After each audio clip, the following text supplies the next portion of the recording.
You found it. Your home for the best content on your favorite team, the Fighting Tigers of LSU. Do us a favor. Subscribe to the channel. Leave your comments below. And be sure to smash that like button.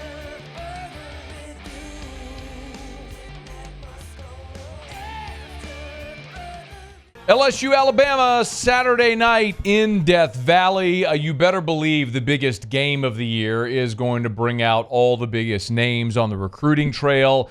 Shea Dixon on 3, the Bengal Tiger, good enough to join us as he does every Tuesday. Shady, how are you, man? I'm doing well. How are you, Matt?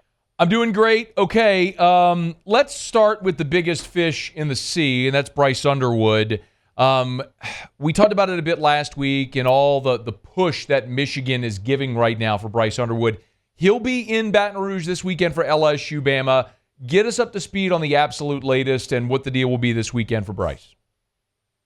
Yeah, Bryce, once again, and we heard and saw reports of all the uptick in Michigan's push and an increase in NIL money being poured in by boosters to the athletic program there, their collective, and that they were going to make a big run at Bryce. But this past Friday night, LSU used their one visit to be able to go watch him, and Joe Sloan was on the sidelines to see him in his first playoff game of his senior season, which he's been to the state title game 3 straight seasons from freshman to now, and won 2 of them, did not win a year ago, so obviously looking to go out on top as a senior. And then the following day, Michigan hosts Oregon. Oregon's ranked number 1. It's sold out. It's in Ann Arbor, and 30 minutes away, Bryce didn't make the trip over.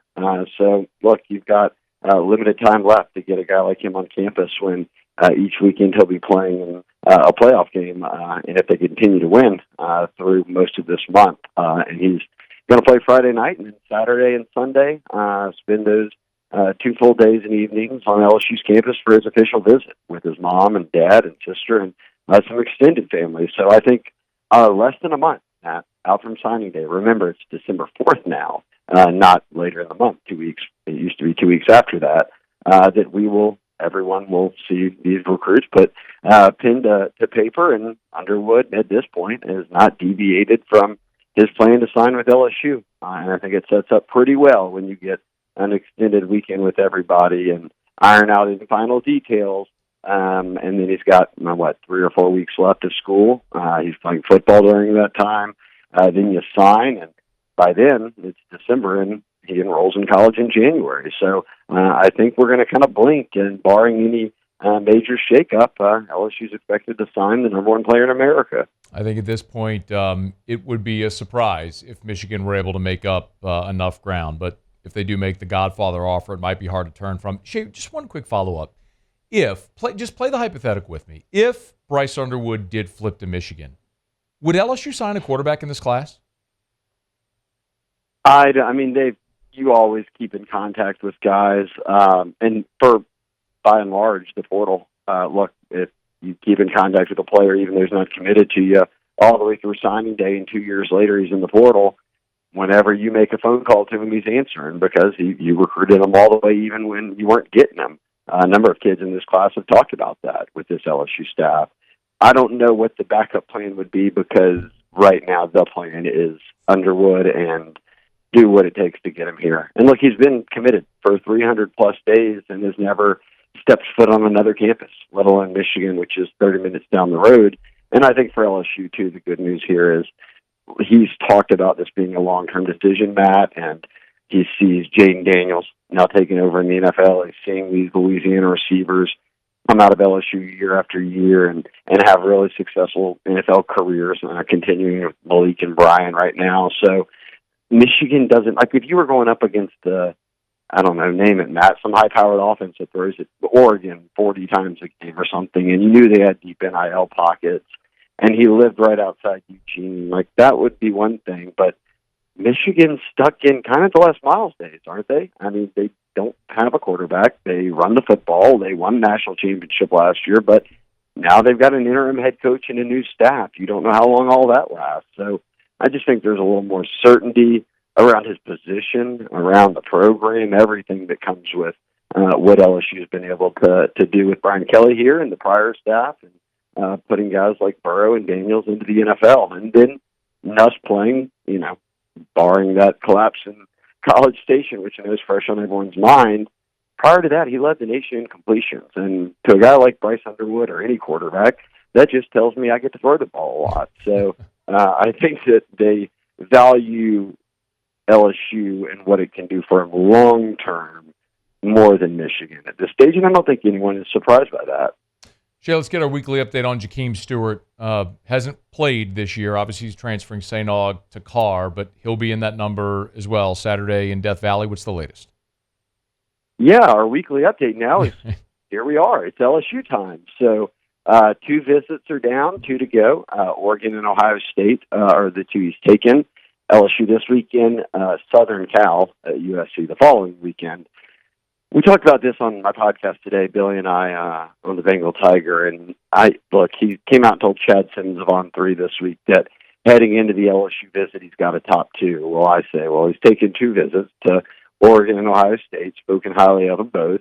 I could guess what maybe he's saying is his top 2 at the moment. And Billy's sticking with, hey, I think LSU still is in that group quietly. Jahkeem won't name it, but I have to take a step back, too, and remember my picks on LSU, in large part because I think that not just Bo Davis and, LSU, but Frank Wilson has kind of dug his heels in here and has put a lot of work into this one, and him ending up from Aug to Carr is not a major surprise when you hear Frank Wilson is someone who's heavily involved in his recruitment. So I still think that whatever, and look, this is a reclassify, Matt. He went from I've got a year and a few months to sign I sign on December 4th.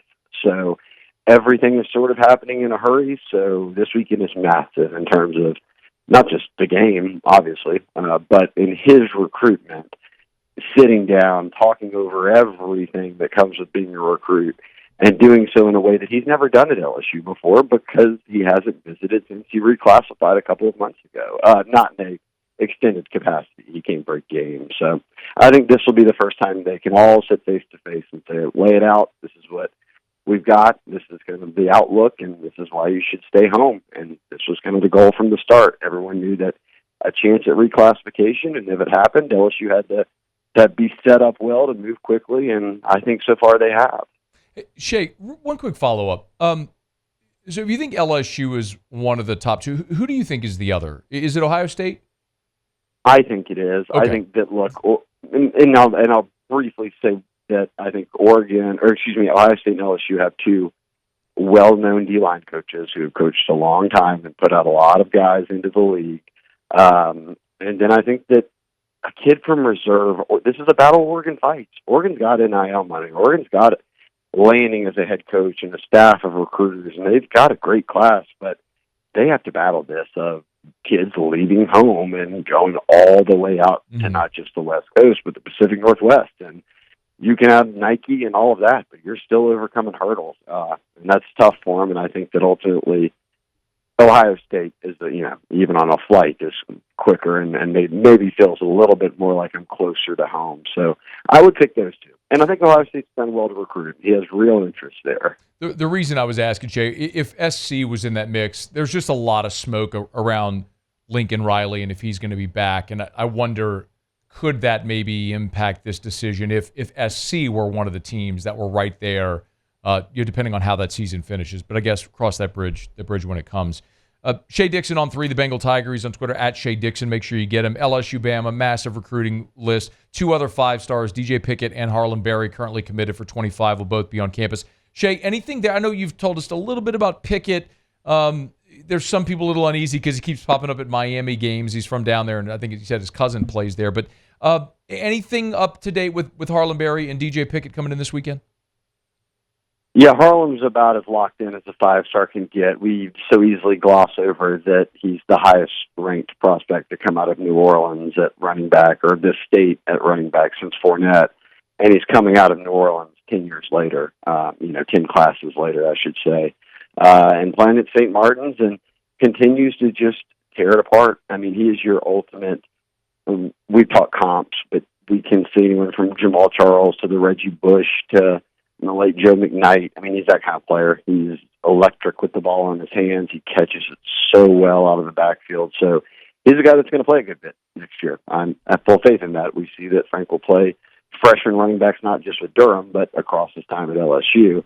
So he's locked in. And yes, Pickett he's in Florida. Miami wants him badly, but they wanted him badly the first time, as did Oregon. And he's stuck kind of with his gut, saying, hey, look, I want to go to LSU and be developed by Corey Raymond and go on to be a first-round pick. And I think there's no doubt that he could come in here and compete to start immediately next year, or at least play a ton. So I think he's in a good spot. And yes, look, his cousin he was a top 100 player last, very good player. Signed with Miami. So they go down there and watch him. He plays on special teams. He gets in on some games. So it's kind of a family thing for him. But the younger brother, Cannon Pickett, he's for next year, no lineman, did an interview with us this past week. He's got an LSU offer, but will probably end up at Miami with his brother. And he said, hey, look, on these trips, DJ's in my ear about going to LSU. But ultimately joked and said he knows that I'd be in a good spot down at Miami with my brother. So I think that for all intents and purposes, the number one player in Florida, Corey Raymond's done a pretty good job coming off that Florida staff over to LSU and turning right back around and going to a state that he knows pretty well how to get guys from, and kept the number one corner locked in. Shea, future prospects that'll be on campus, the 2026 guys as well that'll be on campus for the Bama game? Yeah, look, they get guys like Blaine Bradford in them in Austin. He's a 5-star number one safety for next year. Lamar Brown, though, recently dropped, probably an offer list of well over 50 schools, down to 6, which is notable. So he'll focus on that moving forward over the next, month of U-High season and then into the off season. But LSU's on it. LSU's a local school. And, Matt, you've got to get over this hump of, and it hasn't happened every time, but U-High kids leaving the state because it was like, I'm going to go to high school in the same place that or I'm going to college in the same place I went to high school. And if for those that don't know, the practice facility, the fields are next to each other, right, next to the practice facility. So I think they've got to just make sure you overcome that hurdle. If so, you're in a good spot. You've got Keelan, obviously committed for this year, and then follow up Lamar would be the hope next year. But he remains up there as a 5-star and will be in town this weekend. I think he was at the A&M game as well. So he has seen LSU play a number of times, home and away. Shea, last thing for you, man. I know you've noted several times about how big of a part of the class flips were a season ago. What about guys currently committed to LSU that could be looking around elsewhere? Notably, I know there's got a lot of attention that Derek Meadows, the big receiver, made a trip to Michigan recently. Yeah, nearly 40% of the class a year ago flips, which is a super high number. I think 4 guys have flipped this year, and they were some big ones. They flipped some Texas commits, and most recently Jacob Bradford from Houston. But I think right now, if you're looking at it, it's two guys on offense. It's Derek Meadows, and then it's Mike Tyler at tight end. And Meadows is a receiver. To sum it up, he's from Michigan. He moved to Vegas to play at Bishop Gorman, but had visited Notre Dame a ton, almost 10 times. Everyone thought he was going to Notre Dame. And then he said, let me take a look at LSU and Bama. And then he said, hey, I want to play in the SEC, and committed to LSU. He hasn't been back since he committed. Now he was at Michigan this past weekend, so that's his home state. He'll be at Notre Dame this weekend instead of the LSU-Bama game. So clearly he's looking around, and it obviously, you can put the pieces together of he's playing out in Vegas. Perhaps he wants to get back closer to home for college. And Notre Dame was a school that most felt he was going to end up at, but we'll see how it plays out. And Tyler is the guy, they've got David LaFleur's son, committed a 4-star tight end out of Sulphur. But then they went and found Mike Tyler out of South Carolina. The road bump here is he's from Columbia. And I know we just talked about U-High kids sometimes leaving the state, but he goes to Hammond High in Columbia. And South Carolina had been chasing some other tight ends, and they had offered him, but he committed to LSU. And now more recently, they really turned up the heat on him. He's had a strong senior year, and he was at an electric atmosphere for their win over A&M this past weekend. So he's even said after that, hey, look, I need to think about some things. And obviously a kid who's 17 weighing, hey, look, I have a chance to play for the hometown team, or I stick with my commitment to LSU. I'm sure it's a win-win for him, but that's tough for me to predict what the kid's going to do. And like I said, when you flip it, this is a Baton Rouge or Lafayette or New Orleans kid, most people just expect them to stay home. So that's one we're kind of monitoring. Is that, Shea, would Mike Tyler be an early signee as well, a December signee? Yes, he is planning to sign in December. So he said he will have kind of a final decision made, but remains committed to LSU right now. But we'll kind of use the next few weeks to mull things over and talk about it with family. Shea Dixon on 3, the Bengal Tiger. Get him on Twitter at Shea Dixon. All right, Shea, we appreciate it, man. Enjoy the weekend. Yes, sir. Thanks for having me on, Matt. Hey, thanks so much for watching. Please leave your comments. I love to interact. And be sure to hit the red subscribe button below.